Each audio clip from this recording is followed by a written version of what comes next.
손에서 터짐에 그가 그것으로 자기 의견에 좋은 대로 다른 그릇을 만들더라. 그때에 여호와의 말씀이 내게 임하니라. 이르시되 여호와의 말씀이니라. 이스라엘 족속아, 이 토기장이가 하는 것 같이 내가 능히 너희에게 행하지 못하겠느냐. 이스라엘 족속아, 진흙이 토기장이의 손에 있음같이 너희가 내 손에 있느니라.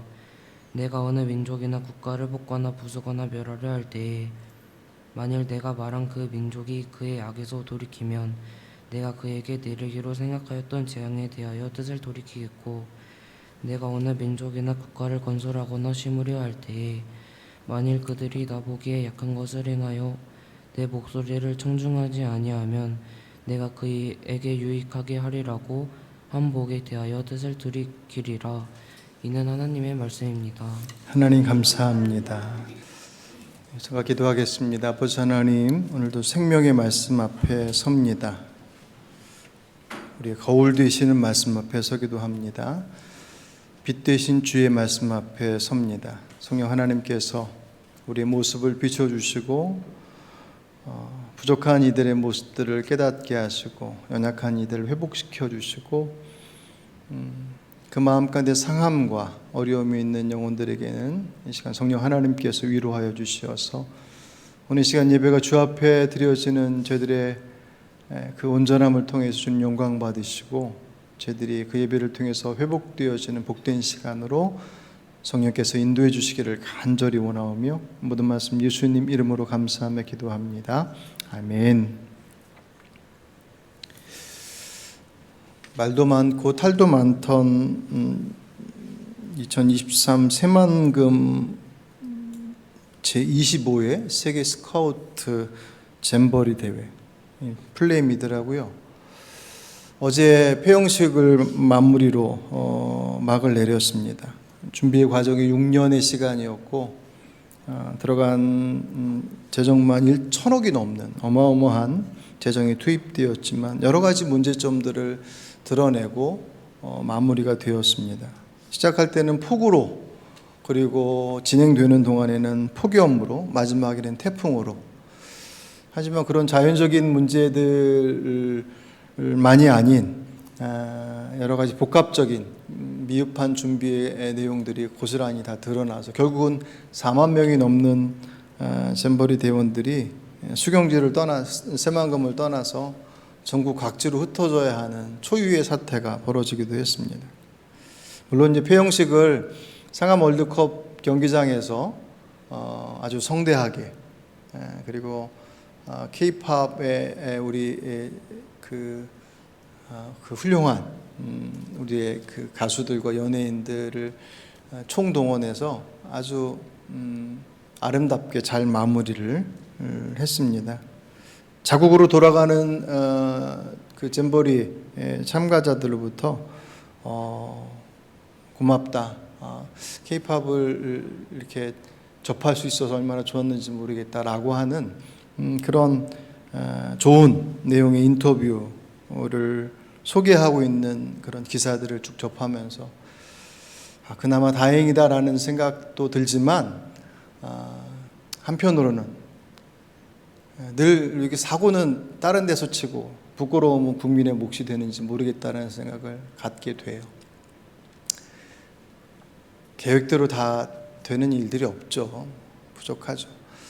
근데 사실은 이제 그 상황들을 보면서 더 안타까운 것은 그런 부분들에 대한 문제들이 드러난 것에 대해서 책임을 가지고 있는 책임자들의 답변과 해결하려고 하는 태도의 문제가 더 크다라고 생각이 돼요.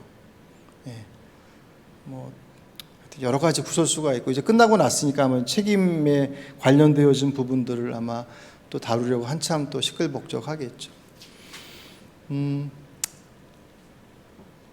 국제적인 규모의 그런 행사들의 어떤 문제가 있다라고 하는 것, 그 준비의 과정이 미흡했고 또 부족했다라고 하는 그것들을 바라보면서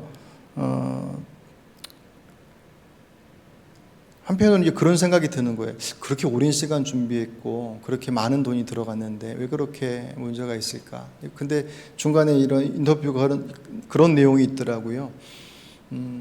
준비 계획서를 봤는데 너무나도 완벽하게 잘 준비했더라는 거예요. 계획서 상으로 나타난. 문제는 그 계획서가 실행되어지는 현장 속에서의 이제 연결성이 안 됐다는 거죠. 흠잡을 데 없는 계획을 가지고 있지만 그 계획이 현장 안에서 어떻게 실현되느냐는 것은 이제 다른 문제라고 하는 것. 그게 뭐 특별히 잼버리 대회만 해당되는 건 아니겠죠. 모든 내용들 속에서 적용될 텐데 그게 이제 국가적인 행사가 될 만큼 그 큰 행사에 그렇게 민낯으로 드러났기 때문에 더 부각된 것이겠죠. 어제 우리 수련회가 이틀 계획된 수련회를 마무리를 했습니다. 연합으로 진행한 수련회여서 의미상으로는 대단히 중요한 의미를 갖거든요. 그런데 사실 참 아쉬움이 많았어요. 왜냐면 그냥 우리들끼리 하면 우리 아이들 뭐 당장 이렇게 같이 나누고 하는 여러 가지 모습들이 훨씬 더 세밀하고 또 실질적으로 이루어질 수 있는 부분들이 많이 다뤄지지 못했거든요. 그러니까 여러 교회를 같이 하다 보니 그런 아직은 조금 낯선 부분들이 많이 있는 것을 억지로 막 이렇게 뒤섞을 수는 없어서 조심스럽게 준비하는 그런 과정의 내용들, 그런 내용들이 실질적으로 아이들에게 있어서는 또 만족스럽지 못한 부분들 많이 있었고, 그러니까 제가 우리 교회에서 해오던 수련회를 쭉 봐왔고 아이들도 경험해봤기 때문에 아마 좀 많이 아쉬웠을 거라는 생각이 들어요. 그러면서 내면의 한 속에서 이렇게 할 바에 그냥 차라리 그냥 우리끼리 하는 게 낫겠다라는 생각이 사실 되게 많이 들었어요. 그래서 이제 내년부터 이제 따로 해야 되겠다라고 결론 지으면 이제 그게 꽝인 거죠. 왜냐하면 그만큼 지금의 한국 교회 안에서의 청소년들을 향한 중고청을 향한 교회의 어떤 역할이나 그 내용들이 상당히 약해져 있어요. 개교회의 부분들은 그래도 힘이 여력이 있는 교회들은 그나마 붙들고 있지만 그렇지 못한 교회들은 거의 방치 상태에 있습니다. 네 교회 내 교회 나누고 따지고 할 수 있는 상황들이 아닌, 원래는 사실 우리가 늘 사도신경에서 고백하고 있는 공교회가 바로 그런 의미의 제일 첫 번째 실현 단계가 우리 지방 안에 있는 교회들 안에서의 연합들이에요. 우리가 하늘빛 교회 안에 그 고백하잖아요. 그리스도께서 머리가 되시고 우리가 각 지체가 되었다. 그것이 우리들 안에서의 고백이라고 한다면 그것은 고스란히 확장되어서 이 땅에 있는 모든 교회들이 주님의 몸을 이루고 머리가 그리스도 되어진다라고 하는 그 고백으로 동일하게 적용될 수 있거든요. 그러니 연합으로 진행하는 것이 어렵다라고 하는 것, 그것 때문에 안 되겠다, 그냥 우리끼리 해야 되겠다라고 하는 결론이 아니라 그러니 더 세심한 준비와 과정들 속에서 잘 이루어야 되겠다라고 하는 결론으로 도출되어야 되겠죠.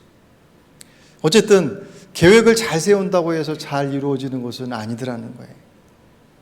돈이 많이 들어가던 시간이 많이 들어가던 그것이 얼마큼 세밀하게 잘 현장 속에서 이루어지느냐, 그 고민을 하나님도 하시더란 말이죠.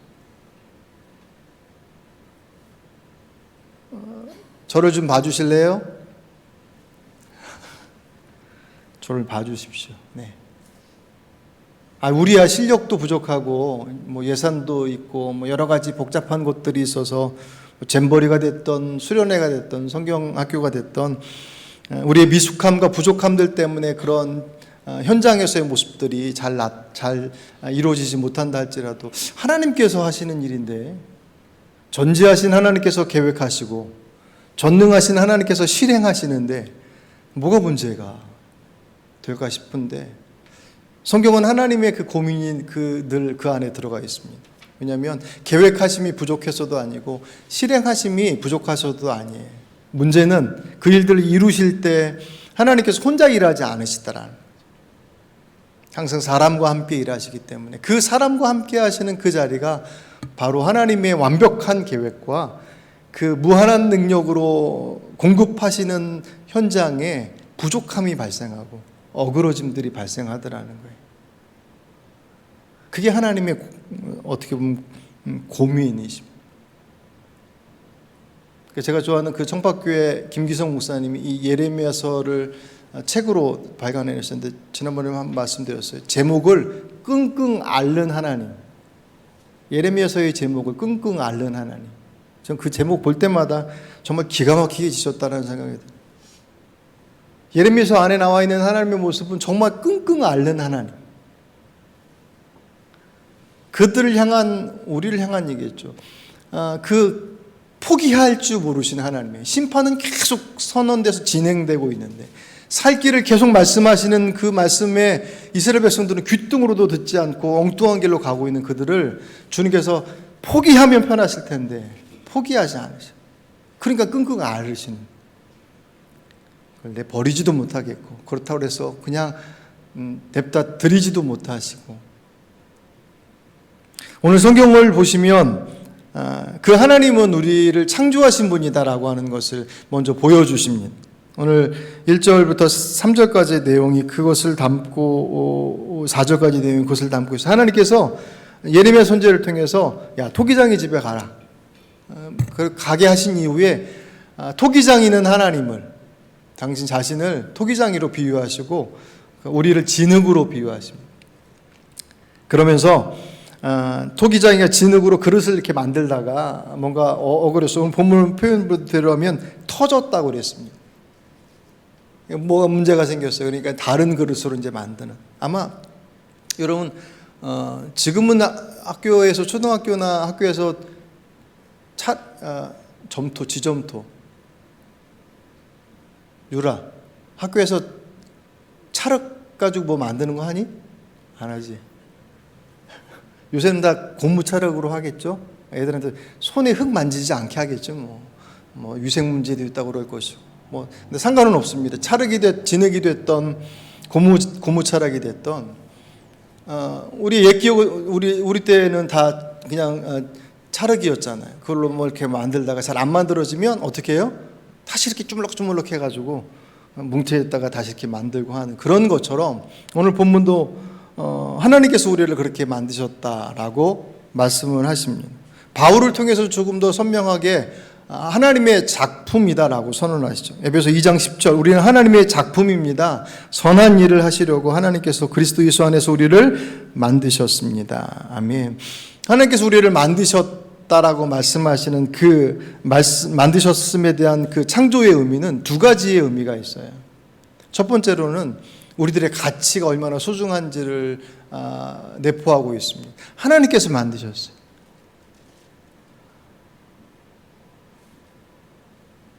그냥 별스럽지 않은 이름 없는 작가가 이렇게 쪼물락쪼물락해서 만들어 놓은 조각품이 아니라 하나님께서 만드셨다. 우리가 좀처럼 이해하기 쉽지 않은 피카소 그 유명한 화가가 그 그린 그림은 수천억을 호가하는, 근데 정말 세심하게 잘 그린, 잘 묘사한 정물화 같은 거 잘 묘사한 그림들은 우리가 보기에 훨씬 더 잘 그려 보이지만 그렇게 값나가지 않는 이유는 그것을 그림을 그린 사람의 명성에 있죠. 그죠? 예. 하나님께서 우리를 지으셨다라고 하는 것의 첫 번째 의미는 우리의 가치를 의미합니다. 주중에 유튜브에 어떤 영상을 듣다가 법에 관련되어진 내용이었는데 그 내용에 제가 솔깃한 내용이 하나 있었어요. 그래서 제가 찾아봤거든요. 우리 헌법 10조에 보면 이런 내용이 있대요. 모든 국민은 인간으로서의 존엄과 가치를 가지며 행복을 추구하는 권리를 가진다. 그러면서 쭉 설명하기를 인간의 가치는 인간이 가지고 있는 다른 어떤 외부적인 요건에 의해서 정해지는 것이 아니라 인간 존재 그 자체로서 인정되는 것이다 라고 하는 것을 설명하고 있대. 제가 그 얘기를 들으면서 이거 성경에서 나오는 얘기인데, 근데 사실 헌법의 내용을 보면 정말 성경의 내용들을 기초로 해서 그 뼈대를 잡은 것들이 많이 있어요. 하나님께서 우리를 사랑하신다라고 하는 이유, 우리가 존귀한 가치가 존귀한 가치라고 얘기하는 가장 큰 이유는 우리가 무엇을 가지고 있기 때문이 아니에요. 뭘 잘해서가 아니에요. 잘났기 때문에, 그럴 만한 무언가가 있기 때문이 아니라 그냥 그 존재 자체로서 가치가 있어요. 왜? 하나님께서 지으셨기 때문에. 그래서 하나님과의 만남이 딱 이루어지고 나면 제일 먼저 회복되는 것이 자기에 대한 이해예요. 그 이전에 보는 나는 부족한 것이 너무너무 많아요. 그러니까 잘났어도 늘 비교의 대상이, 물론 다 그런 건 아니지만 자기 잘난 모습에 사는 사람도 있긴 하지만 그 괜찮은 외모나 괜찮은 모습을 가지면서도 늘 판단의 기준이 좀 더 나은 사람들을 두고서 열등감에 시달리는 사람들이 대단히 많거든요. 왜 나는 외모부터 해서 뭐 여러 가지 그런 내용들이 많이 있는데 그 여러 가지 그 부족함의 것들이 주님과의 만남을 통하여서 회복되는 것이 하나님께서 나를 사랑하신 이유가 그럴 만한 뭐가 있기 때문이 아니라 그냥 네 존재 자체 때문이야 라고 말씀하시는 것이 어떤 의미인지를 알게 돼요. 그러니 나의 연약함이 더 이상 거침이나 부끄러움이 되지 않아요. 정말로. 그리고 그것은 누구에게로 향하냐면 다른 사람을 보는 것으로 바로 연결돼요. 왜냐하면 나를 그렇게 보시는 주님이 저 사람도 그렇게 보시더라는 거예요. 나는 저 사람이 못생겨서 무시했어요. 돈 없어서 무시했고 별 볼 일 없어서 무시했는데 하나님께서 그 사람을 존귀하게 보신대요. 하나님께서 그 사람을 존귀하게 보시는데 내가 무슨 뭐가 됐다고 그 사람을 무시할 수 있어요? 그럴 수 없거든요. 그러니까 주님과 인격적 만남을 갖게 되면 나에 대한 이해가 건강하게 건강한 자존감으로 자리하는 것을 넘어서서 다른 사람들을 보는 우리들의 시선들이 그들을 존중하는 것으로 보게 됩니다. 그런 사람들이 세상에 살아가서 역할들을 하면 세상이 바뀌어지지 않는 게 이상하지 않겠습니까? 헌법에 떡하니 인간의 존재 자체는 그 가치만으로, 그 존재만으로 가치 있다라고 대한민국 헌법에 명시되어 있음에도 불구하고 우리가 살아가는 사회는 그렇게 그 존재 자체만으로 인정하지 않잖아요. 당장 무슨 차 타고 왔느냐, 무슨 옷 입었느냐, 외모가 어떻느냐라고 하는 것에 따라서 그 사람의 모습들을 쫙 갈라놓는 것이 우리가 살아가는 세상의 그저 자연스러운 모습들입니다. 근데 우리의 세상 속에서도 그 존재 자체만으로도 인정받고 그 가치를 소중하게 여기는 곳이 가장 잘 실현되는 곳이 어디냐면 아이를 낳은 곳, 가난 아이를 두고. 가난 아이를 보고서 요놈이 나중에 커서 내게 효도할 놈이다, 그렇게 생각하고 아이를 이뻐하는 부모는 아무도 없어요. 그 핏덩이로 나와 있는 그 아이를 보면서 그냥 그것만으로도 너무너무 좋은 거예요. 꼼지락꼼지락하면 꼼지락꼼지락 한다고 좋아하고, 엎어지면 엎어지고, 고개를 들면 고개를 든다고, 남의 애들도 다 하는 건데도 불구하고 마치 자기애만 하는 것처럼 그것이 그냥 그것만으로도 존귀하다라고 하는 것을 바로 그 자리 안에서 사실은 알게 돼요. 그런데 그것이 나중에 자라다 아이가 크다 보면 거기에 엄마의 아빠의 사심이 자꾸 들어가요. 사랑하지만 거기에 무언가가 덧입혀지는. 어쨌든 하나님께서 창조하셨다라고 하는 것의 첫 번째 의미는 우리의 가치가 하나님의 창조의 대상이 되었다라고 하는 것, 하나님께서 지으셨다라고 하는 것만으로 그 가치가 존귀하다라고 하는 것을 의미하고, 또 하나의 두 번째는 만드신 이유가 있다는 거예요. 목적이 있죠. 지으신 목적이 분명히 있습니다. 의미 없이 덩그러니 만들어서 세상에 던져놓지 않으셨어요. 오늘 아까 제가 읽었던 에베소 2장 10절에 선한 일을 하게 하시려고, 이때 선한 일이라고 하는 것은 그냥 선행이라고 하는 좁은 의미 속에서의 그런 일이 아니에요. 선하신 하나님의 일, 하나님의 뜻이라고 하는 것에 적용되었죠. 그래서 하나님의 뜻을 따르는 것, 그것이 이 땅에 창조되어진 우리들의 존재의 목적입니다. 다 다르죠. 그러니까 지으신 분의 목적에 따라서 그분께서 우리 각자에게 다 다른 재능과 역할들을 주셨으니까 그것을 바라보고 가는 것, 그것이 우리의 인생에 있어서 가장 행복한 길을 찾아가는 길. 단지 그냥 일할 수 없는 우리에게 어떤 기능을 주셔서 그 기능을 잘 하기를 바라시는 그런 것이 아니라, 그리고 그 일을 통해서 우리 스스로가 행복하기를 원하시는 거예요. 그것이 직업으로 연결되어지면서 많이 왜곡되기도 했지만 어쨌든 하나님께서 우리를 지으셨을 때 우리의 목적이 있더라는 거죠. 그냥 마음대로 하고 싶은 대로 세상에서 말하고 있는 좋은 것을 따라서 좌우로 흔들려 다니는 그런 삶이 아니라 나를 향하신, 그것에 귀 기울이기를 원하시는.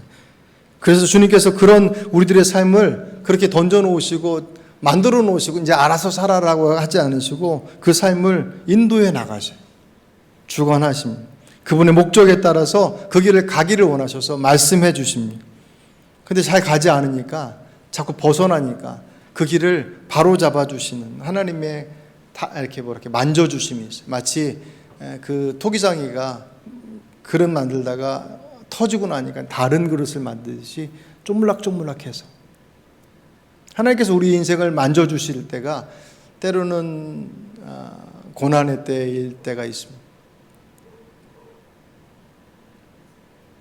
질병의 문제로 다가오기도 하고 우리가 편안할 땐 전혀 들어오지 않던 우리들의 삶에 왜곡된 것들이 우리의 삶이 이렇게 흔들어질 때, 아픔이 있을 때, 고통이 있을 때 그 자리에 멈춰서서 그 뒤를 이렇게 돌아보게 되더라는 거예요.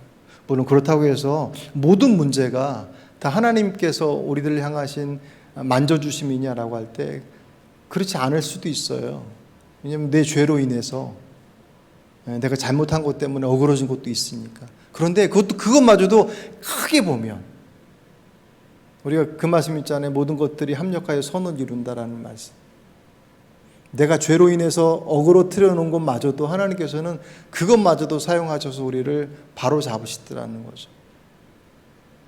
그러니까 문제가 있을 때는 사실은 그 자리에 멈춰서서 주변을 둘러볼 수밖에 없어요. 그게 하나님께서 우리 이것을 허락하신 이유고 그것이 주님께서 우리를 만져주시는 과정입니다. 내 아픔과 내 슬픔과 내 고통의 과정을 통해서 나의 모습을 돌아보고 그리고 그 모습을 통해서 다른 사람을 보게 하세요.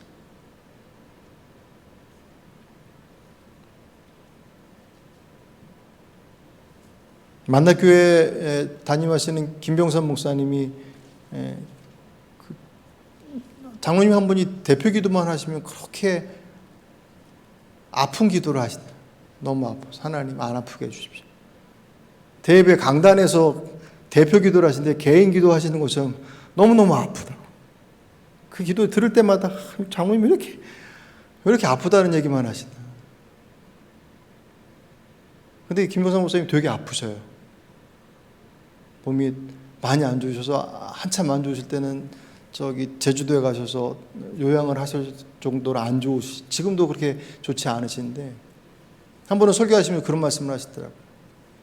본인이 안 아플 때는 그 아프다는 얘기하시는 그 기도를 들을 때마다 이렇게 막 마음이 불편하고 막 짜증까지 나고 그랬는데 당신이 아프고 나니까 기도할 때 아프다는 얘기밖에 안 나오더라는 거예요. 그러면서 하시는 말씀이 만약 내가 안 아팠으면 그분의 마음 몰랐을 거라고. 하나님께서 우리를 낮추실 때는 그 낮추심의 자리들 속에서 우리에게 보게 하시는 것들이 있어요. 나의 모습뿐만 아니라 그 모습을 통해서 다른 이들의 모습들을 보게 하시더라는 거죠. 그게 하나님의 만져주심. 우리가 나아갈 길들을 주님께서 보여주시는.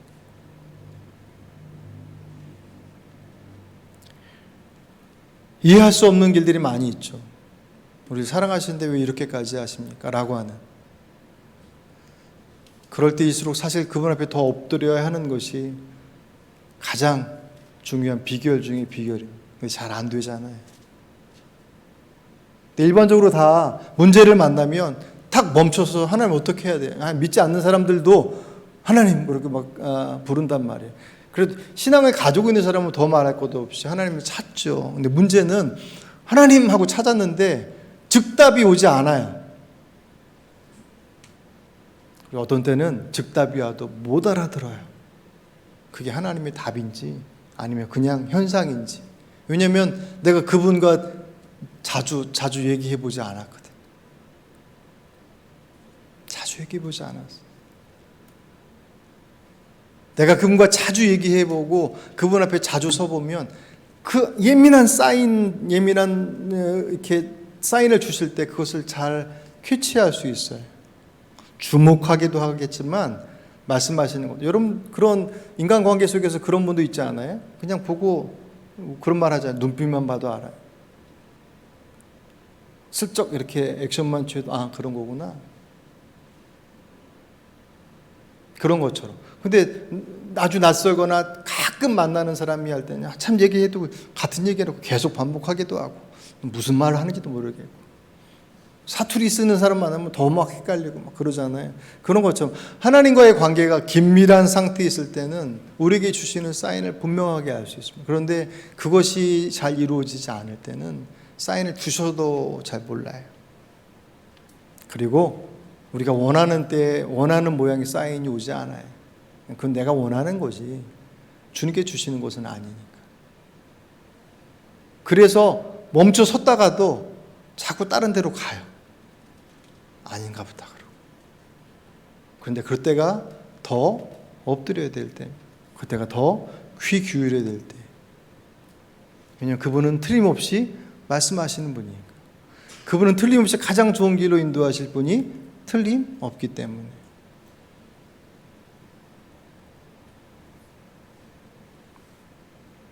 오늘 6절에서 주님께서 뭐라고 그러시냐면 너희도 내 손 안에 있다. 여호와의 말씀이니라. 이스라엘 족속아 이 토기장이가 하는 것 같이 내가 능히 너희에게 행하지 못하겠느냐. 이스라엘 족속아 진흙이 토기장의 손에 있음 같이 너희가 내 손에 있느니라. 아멘. 너희들 내 손에 있어. 너희 내 거야 라고 말씀하시는 거예요. 이때 너희는 내 거야 라고 말씀하실 때 어떤 사람은 위로를 받아요. 하나님께 책임져 주시는구나. 이때 여기서의 내 거나는 까불지 마. 내 손 안에 있어. 이스라엘 백성들이 지금 막 까불고 있거든요. 자신들 하나님의 택하신 백성이라고 하는 그 감격을 넘어서서 교만의 자리로 가서 그냥 멋대로 가고 있어요. 주님 앞에 토기장이가 어그러진 것들을 조물락조물락해서 다시 만드는 것처럼 너희들 내 손 안에 있다. 구약 성경의 하나님은 보면 볼수록 두려운 하나님, 무서운 하나님에서 아까 말씀드렸던 것처럼 끙끙 앓는 하나님의 모습을 보게 돼요. 그러니까 저는 처음에 구약 성경에 나타난 하나님을 대단히 무섭게 봤어요. 왜냐면 아마 그 요인은 그 출애굽하고 가나안 정복의 과정 속에서 이스라엘 백성들과 싸우는 이방 민족들에 대해서 진멸을 명령하신, 아이부터 해서 짐승까지 다 죽여라라고 말씀하신 그게 너무나도 강력하게 각인돼서 그랬을 수도 있어요. 그런데 보면 볼수록 구약의 그 하나님은 신약에서 보여주시는 예수님의 그 사랑이 많으신 그 모습과 전혀 다르지 않아요. 오히려 구약의 하나님은 아까 표현했던 것처럼 끙끙 앓으셔요. 생명의 길로 인도하시는데 일로 가야 된다라고 말씀하시는데 자꾸 그쪽으로 안 가고 엉뚱한 길로 가고 있는 이스라엘 백성들의 모습 앞에 포기하지도 않으시고 외면하지도 않으시고 붙들어 놓으시고 계속, 그러니까 하나님께서 왔다 갔다 계속 그러셔요. 진멸할 거야, 심판할 거야라고 말씀하셨다가 돌아오면 내가 잡아줄게 말씀하셨다가 또 심판을 말씀하셨다가 또 이쪽으로 오셨다 왔다 갔다 그 말씀을 계속 반복. 오늘 본문에서도 7절 8절의 내용이 멸망을 선언하셨던 민족에게도 죄로부터 돌이키면 그 멸망을 내가 멈추겠다 말씀하셔요. 9절 10절 반대로 복을 약속하셨음에도 불구하고 불순종하고 악행으로 그래서 치닫게 된다면 그 복 거둬들일 거야 라고 말씀하셔요. 하나님께서 주신 그 선하신 뜻 앞에 그들이 믿음으로 반응하기를 원하십니다. 그러면서 제일 많이 사실 제 눈에 들어온 것은 주님께서 우리의 모습을 너무나도 존중해 주셔요. 하나님께서 여러분들을 존중하심을 느끼십니까? 우리를 존중하신다. 그게 어떤 의미일까? 그거는 우리들이 선택하고 결정하는 그 길들을 기다려 주셔요. 주님께서 우리가 좋은 길을 선택하기를 원하십니다. 그래서 그 길을 제시하십니다. 그 길을 따라오기를 주님께서는 기대하고 계셔요. 그리고 주님께서는 그 길을 오기를 기다리십니다. 죄 가운데 있는 이들이 그 죄를 벗어버리고 돌아오기를 원하셔요. 기다려주셔요. 연약한 이들이 그 연약함의 모습을 통해서 하나님을 알아가고 극복하며 그분 앞에 한 발 한 발 더 오기를 기다리셔요. 제가 왜 자꾸 기다린다는 표현을 하냐면 주님께서 그들의 모습들을 붙들어서 훌쩍 들어서 이 자리로 툭 놓지 않으시더란 말이에요. 우리의 선택이 부족해도 그거 아니야. 넌 잘 모르는데 그렇게 하면 안 돼. 이렇게 하는 거야 라고 말씀하시면서 우리가 행할 그 길들을 대신 행하셔서 우리를 던져서 여기다 툭 던져놓지 않으시더란 말이에요. 우리의 선택을 가만히 보고 계셔. 그거 아닌데 이쪽인데 라고 말씀하시고 기다리고 계셔. 오늘 이스라엘 백성들에게도 똑같이 말씀하셔요. 오늘 11절, 아까 우리 10절까지 보셨지만 11절 말씀 제가 세 번역으로 읽어드릴게요. 그러므로 너는 이제 유다 사람과 예루살렘 주민에게 전하여라. 나 주가 말한다. 내가 너희에게 내릴 재앙을 마련하고 있으며 너희를 칠 계획도 세우고 있다. 이제 멸망으로 막 가고 있단 말이에요. 그러므로 너희는 어서 각기 자신의 사악한 길에서 돌이키고 너희의 행동과 행실을 고쳐라. 그럼 어떻게 하시겠다고요? 그러면 스탑하겠다. 답지 공개하시고 그 다음에 문제 내신 거예요. 문제는 이런 데는 답은 이래. 그러니까 답 쓰고 쫓아와. 아까 우리 찬송 마지막 드렸던 찬송 가장 좋은 것을 주신 하나님. 내가 뭘 하든 하나님께서는 우리에게 가장 좋은 걸 주신 아니요, 그렇지 않아요. 그분의 길에 서일 때, 그 길에 함께 가고 있을 때 그 길이 하나님께서 가장 좋은 것을 주시는 것을 경험할 수 있어요. 근데 그 길이 내가 생각하는 넓직하고 사람들이 모두가 환호하는 그 길이 아니라 예수님 표현대로 얘기하면 그 길은 좁은 길이더란 말이에요. 다른 사람들은 죽어도 안 가는 길이에요. 근데 그 길을 가라고 해서 가니 그 길이 가장 좋은 길이더라는 거예요. 이해할 수 있겠습니까? 이해 못하죠. 믿음 없이 갈 수 없어요. 그러니까 안 가죠. 근데 그 길은 가장 좋은 길이 틀림없습니다. 왜? 그분은 선하신 분이기 때문에. 오늘 주님께서 그들에게, 이스라엘 백성들에게 멸망을 선언하시면서도 돌이킬 답을 주셔요. 오기만 하면 돼. 주님의 마음이 어디 있어요? 멸망에 있지 않아요. 회복에 있습니다. 그럼 저와 여러분에게도 마찬가지겠죠. 돌아오라고 말씀하십니다. 그 가던 길에서 스탑. 네가 선택하는 거 오케이 알겠어. 하지만 그 길이 아니야. 내가 기다려 줄 테니까 돌아와 라고 말씀하셔요. 그 말씀을 듣고 돌아오는 이들에게는 그 길이 가장 좋은 길이 될 것이고 여전히 그 길을 외면한다면 오늘 본문의 12절 이스라엘의 선택은 어떤 선택을 했느냐. 내가 이렇게 말하면 그들은 이르기를 예레미야에게 미리 말씀해 주셔요. 네가 내 말대로 가서 이렇게 해서 심판 가운데 있어. 그런데 돌아오면 내가 용서해 줄 거야 라고 말씀하시는 것을 전하면 그들이 이렇게 얘기할 거야. 그러면서 주시는 말씀 12절이에요. 그럴 필요 없다. 우리는 우리 생각대로 살아가겠다. 우리는 각자 자신의 악한 마음에서 나오는 고집대로 행동하겠다 할 것이다. 주님께서 답을 공개하시고 문제를 이스라엘 백성들 그 답을 알면서도 싫어 그냥 우리는 가던 길로 그냥 갈 거야. 하나님의 계획이 이루어진데 아니야 우리 그냥 우리 계획대로 갈 거야 라고 말하는 것이 이스라엘의 모습이에요. 하나님 그걸 알고 계셔요. 근데 알고 계신데 뭐하러 또 가서 얘기하라고 하셨을까? 아시는데도 불구하고 포기하지 않으신 하나님. 그 말씀 가운데서도 돌아올 한 영혼, 그 한 영혼을 바라보시는 것이 하나님의 마음. 또 한편은 그런 마음도 들더라고요. 예레미야에게 야 너무 놀라지 마라. 너 그거 가지고 가서 얘기하면 이스라엘 백성들이 회개하고 돌아올 거 천만에 분명히 또 안 온다 그럴 거야. 그러니까 충격받지 마라. 마치 그와 같은 말씀이 한켠에 자리 잡고 있다는 생각이 들어요. 얼마나 많은 거절을 당했습니다. 여러분 누군가에게 거절당한다라고 하는 것에 그 불편함을 넘어서서 그 어려움들을 아십니까? 하나님께서 거절당할 걸 아심에도 불구하고 선자를 통해서 이스라엘에게 보내셔요. 왜요? 사랑하시기 때문에. 정말 끙끙 앓는 하나님이죠.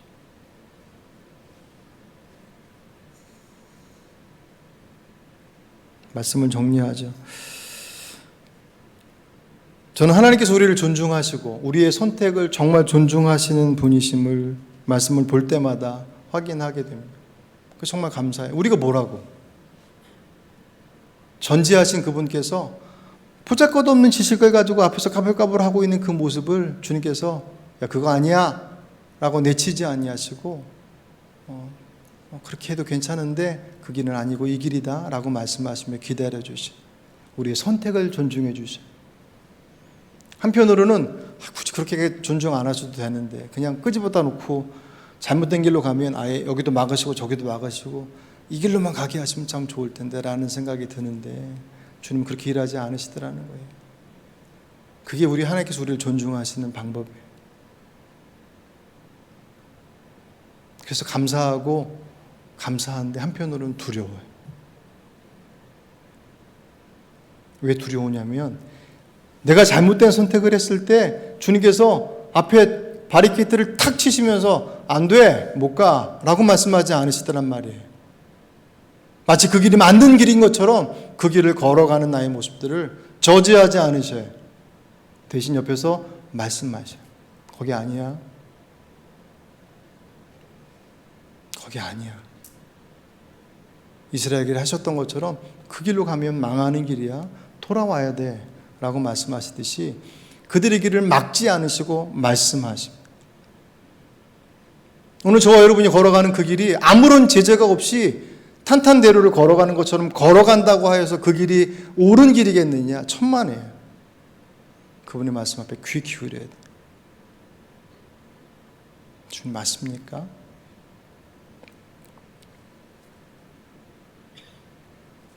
그럴 때 주님께서는 그 길에 이스라엘 백성들에게 그 답을 보여주시고 인도하셨던 것처럼 우리에게 또한 그 길을 보여주실 줄 믿습니다. 그리고 그 길은 가장 좋은 길이 틀림없습니다. 어쨌든 나중에 돌아오긴 하겠네요 라고 넓은 마음으로 보실 수 있겠지만 여러분 우리 인생이 그렇게 길지 않습니다. 해보고 안 되면 돌아오죠. 그럴 만큼 여유가 없더라고요. 불러 가시면 가야 할 것이 인생인 것이고 우리의 삶이 그렇게 녹록하지 않은 우리의 마음이 그렇게 넉넉하지 않더라고요. 부르실 때 냉큼 아멘하고 돌아올 것처럼 생각되었지만 굳어져 있는 우리의 마음은 부르실 때 그분의 뜻을 외면하기도 하는 모습을 이스라엘 통해서 그대로 보여주십니다. 모쪼록 이 자리에 함께 예배하고 있는 저와 여러분이 그분은 우리에게 가장 좋은 길로 인도하실 분이 틀림없어요. 문제는 우리가 그 길을 걸어가고 있느냐의 문제입니다. 내가 가는 그 길에 주님 동행해 주십시오라고 하는 것 성경은 그렇게 말씀하지 않아요. 절대로 그렇게 말씀하지 않으십니다. 나의 길로 오라고 말씀하십니다. 내가 길이요 진리요 생명이요 나로 말미암지 않고는 아버지께로 갈 자가 없느니라. 그것이 구원만을 말씀하시겠습니까? 그렇지 않습니다.